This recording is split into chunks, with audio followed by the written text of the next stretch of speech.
In 2010, Egypt had reached a boiling point, and no one could have predicted the events that were to unfold in the following 12 months. Assalomu alaykum. Salomatmisiz aziz do'stlar? Bilasizmi, bugun ommaviy axborot vositalarimizni ko'rsak, siyosatshunoslarimizni, tarixchilarimizni ko'rsak, bugun O'zbekiston xuddiki sharqshunosga aylanib qoldi. Yaqin Sharqda bo'layotgan voqealar, Rossiya, hattoki Rossiya-Ukraina urushi, G'arbdagi bo'layotgan voqealarni ham juda yaxshi yorityapmiz, juda qattiq muhokama qilyapmiz. Bugun vatandosh ularning chegaralari qanaqa urush xavfi ostida qolayotganligi, ularning farzandlariga bo'layotgan propagandalar haqida juda yaxshi ma'lumotga ega. Lekin do'stlar, o'zimizchi?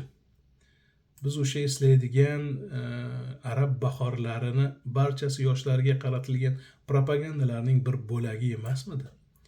Biz bu narsalarni qanday tushunyapmiz? Biz bugun qurol deganda o'sha Rossiya-Ukraina urushidagi dronlarni yoki qanaqadir ulkan katta bir bombalarni tushunyapmizmi? Aslida ichkarida bizda urush ketmayaptimi? Urush bo'layotgan davlatlarda shunchalik ko'p binolar yonib, portlab, texnik qanaqadir muammolarga uchrayaptimi? Urush bo'layotgan davlatlar yo'qotayotgan zarbalar bizda ko'payib ketmadimi? O'ylab ko'rmayapmizmi? Texnogen hodisalarni aytasizmi yoki bu bizning vatanimizni himoya qilish kerak bo'lgan insonlarning jinoyatlarini aytamizmi yoki parlament qabul qilayotgan qarorlarni aytamizmi?